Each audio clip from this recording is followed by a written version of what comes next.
Here are the 8 richest families that own Indiana, and their fortunes are wilder than you'd expect. We're talking a couple who started in a spare bedroom with a blowtorch and $1,500 and built a medical empire worth over $10 billion. Another man who grew up in a dirt-poor shack and ended up with his name bolted onto an NFL stadium. And a family whose charity alone is worth more than $60 billion. All traced back to a lab a Civil War soldier opened in a room the size of a bedroom. Let's dive in. Number 8. The RICHEST family. Let's kick things off with a name every football fan in the state grew up with, because for decades, the Indianapolis Colts and the RICHEST family were basically the same thing. Jim RICHEST ran that franchise from 1997 right up until his death in 2025. And honestly, he might be one of the most fascinating owners the NFL has ever seen, because he was so much more than a guy in a luxury box. The whole RICHEST saga actually starts with his father Robert, who pulled off one of the most infamous moves in sports history back in 1984, when he loaded the entire Baltimore Colts organization into Mayflower moving trucks in the dead of night and hauled the team off to Indianapolis while the city of Baltimore slept. You could not get away with something that ruthless today, but that midnight escape is the reason Indiana has a football team at all. Jim inherited that team and turned it into a genuine powerhouse, bringing home a Super Bowl and building the gleaming Lucas Oil Stadium that anchors downtown Indianapolis. And by the time he passed, his fortune sat at roughly $4.8 billion, almost all of it tied up in a franchise now worth close to $6 billion. But what I love about Jim RICHEST is that he spent his money like an overgrown rock and roll fan who simply couldn't help himself, assembling one of the most jaw-dropping collections of music memorabilia on the planet. This is a man who paid millions for guitars once owned by legends, and even shelled out a small fortune for Kurt Cobain's actual guitar, then loaded it all up and took it on tour for regular people to see for free, which tells you his heart was always bigger than his bank account. He was also refreshingly honest about the fact that his life had real struggles behind the glamour, and rather than hide from them, he became a genuine advocate for mental health, using his platform to tell people it was okay to ask for help. Since his passing, the team has stayed exactly where he wanted it, right in the hands of his 3 daughters, who now rank among the most powerful women in all of professional sports. And that gleaming stadium I mentioned, the one with his team inside it? It carries the name of our next self-made titan, whose own story might be the most improbable rise on this entire list. Number 7. The Lucas family. Number 7 is the Lucas family. And if you want proof that the American dream is still alive and kicking, Forrest Lucas is about as good as it gets. Picture the absolute bottom of the ladder, because that's where this man began, growing up in a tiny, now abandoned town in southern Indiana in what he himself openly called a shack, with an alcoholic father who was rarely around and a mother earning 65 cents an hour at a sewing machine factory just to keep food on the table. By the time he was 15 years old, he'd already left home to work on a cattle ranch, chasing nothing more than a little bit of financial security. And with no money for college, he liked to joke that he graduated from what he called the Long College of Hard Knocks. Now here's where the grit really kicks in, because after buying his first truck at 19 and slowly building up a small fleet, Lucas made history when the trucking industry was deregulated by becoming the very first person in America granted the authority to haul anything, anywhere, across all 48 states. But the real jackpot came when he started mixing up his own oil additives to solve problems he kept running into on the road. And in 1988, he and his wife Charlotte founded Lucas Oil Products out of a warehouse. That scrappy little operation exploded into a global juggernaut, with more than 100 different products sold in tens of thousands of stores around the world. And it built him a fortune of around $500 million. And then Forrest Lucas did the thing that permanently stamped his name into the American consciousness, because in 2006, he signed a deal worth over $120 million to put his company's name on the Indianapolis Colts' brand new stadium. Just think about the sheer poetry of that for a second. A barefoot farm boy who grew up in a shack with nothing, ending his life with his name lit up in giant letters on an NFL stadium that hosts Super Bowls. He passed away in 2025, but he left the whole empire in the hands of his children, who run Lucas Oil to this day. Now Forrest built his name up from absolutely nothing in a single lifetime, but our next family has been a household name for 150 years. And lately, they've become one of the most valuable companies on the entire planet. Speaking of what one stubborn idea can build from a bare patch of nothing, there's a program someone on our team has been curious about called the Billionaire Brain Wave. It's a simple 7-minute audio built around theta brainwave research, the deep focus brain state linked to where big creative ideas come from. You put on headphones once a day, usually with your morning coffee, and that's the whole routine. It's a one-time $39. It comes with bonus guides on money habits and investing basics, and there's a 90-day money-back guarantee. So testing it costs you nothing if it's not for you. If you're watching on your TV, pause and scan the QR code on screen with your phone camera or tap the first link in the description. Now, back to the countdown and the family waiting at number 6. Number 6. The Lilly family. Number 6 is the Lilly family, and their story is so woven into Indianapolis that you almost can't separate the two. It all began back in 1876 with a man named Colonel Eli Lilly, a Civil War veteran who had been captured as a prisoner of war and lost his first wife to illness, and who opened a tiny pharmaceutical lab in a downtown space barely the size of a small bedroom. Here's the part that always gets me, though, because this wasn't some overnight genius striking gold on his first try. It was actually his 5th attempt at running a medicine company after the first 4 had all failed miserably, which makes what came next almost hard to believe. That little lab grew into Eli Lilly and Company, and this family didn't just get rich, they genuinely changed the course of human history through medicine.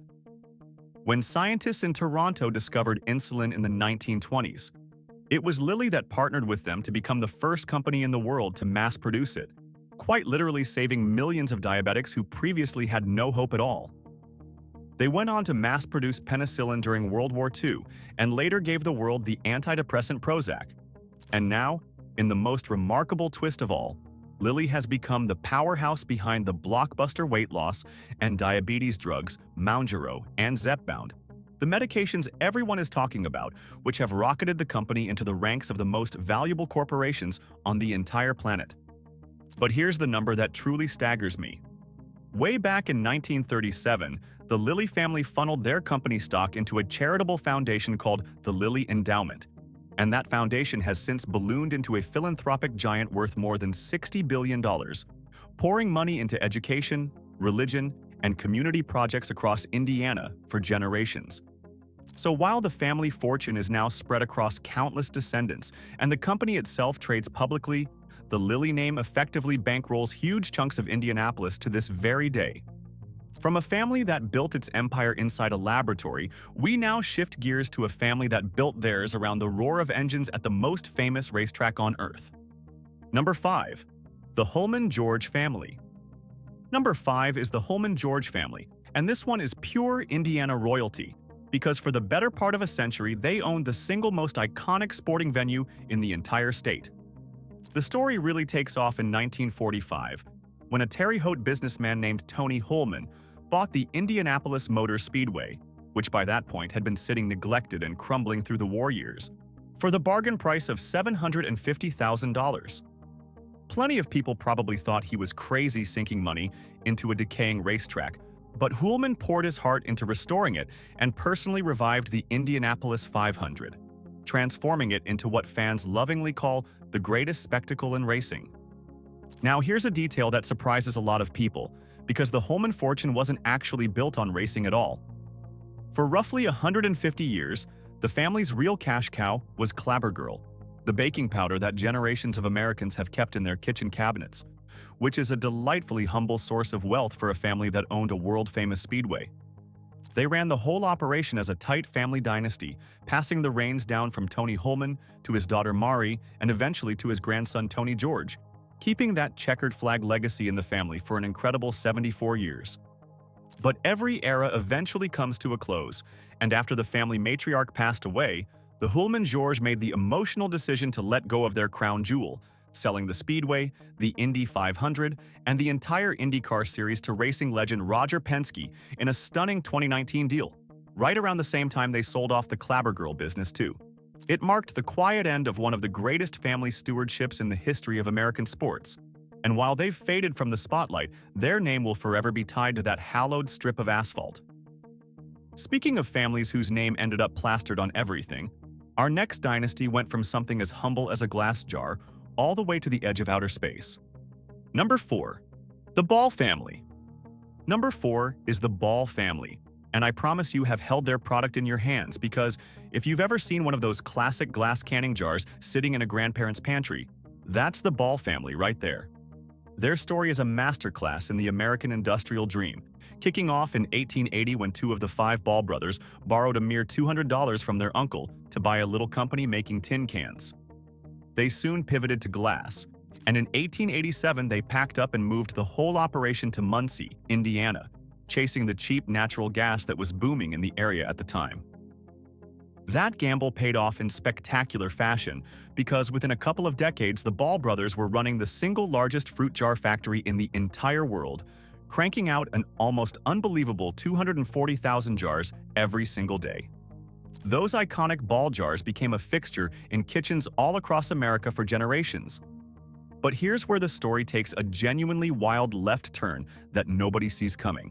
Because starting in the 1950s, this humble canning jar company decided to get into the aerospace business. And I am not exaggerating when I tell you that All Aerospace went on to build satellites for NASA, and even delivered the corrective optics that famously repaired the Hubble Space Telescope. Just sit with that journey for a moment, from your grandmother's peach preserves to fixing a telescope floating in orbit. On top of that, the company eventually became the largest maker of aluminum beverage cans on the planet, meaning their name is quite literally printed on billions of cans worldwide. And that $200 loan blossomed into a corporation worth around $16 billion. And because the brothers were as generous as they were shrewd, they used their fortune to buy and donate the land that created an entire university, which is exactly why to this day it's proudly known as Ball State. From a family whose name ended up on jars, cans, and a university, we move to a man who built his own fortune on the sides of the highways you drive every single day. Number 3. The White Family. Number 3 is the White Family. And this is the story of a man who got fabulously wealthy by making sure you couldn't help but look at his products, whether you wanted to or not. Dean White got his start joining his father's billboard company up in Northwest Indiana. And while advertising on the side of a highway might not sound like the foundation of a billion-dollar empire, Dean had a vision for turning that steady, unglamorous business into something enormous. He took the reins of the family company and built Whiteco Industries into a sprawling operation, blanketing roadways with outdoor advertising in a way that generated a remarkably reliable river of cash year after year. But Dean White was far too ambitious to stop at billboards, so he took all that steady advertising money and poured it into building and operating a huge portfolio of hotels and real estate, which is really where his fortune exploded into the stratosphere. He proved to be a masterful operator across both worlds. And when he eventually sold off a major chunk of the outdoor advertising side of the business, back in the late 1990s, the deal was reportedly worth around $960 million, cementing him as one of the wealthiest men in the state with a fortune that climbed to roughly $2.5 billion. And like so many of the families on this list, Dean White understood that a great fortune comes with a responsibility to give back. So he and his wife Barbara became major philanthropic forces in Indiana, quietly funneling their wealth into countless charitable causes across the region through their family foundation. He passed away in 2016, but his family has carried that legacy forward, remaining one of the most quietly powerful and generous dynasties in the entire state. Now Dean built his empire on advertising and hotels, but our next family did something even bigger with real estate, essentially reinventing the way an entire nation shops. Number 2. The Simon Family. Number 2 is the Simon family, and the sheer scale of what these brothers built is genuinely staggering, because there's a very good chance you have personally spent money inside one of their properties without ever realizing it. The story begins with Melvin and Herbert Simon, two sons of a humble Jewish tailor who grew up in a cramped walk-up apartment in the Bronx, about as far from a real estate empire as you can imagine.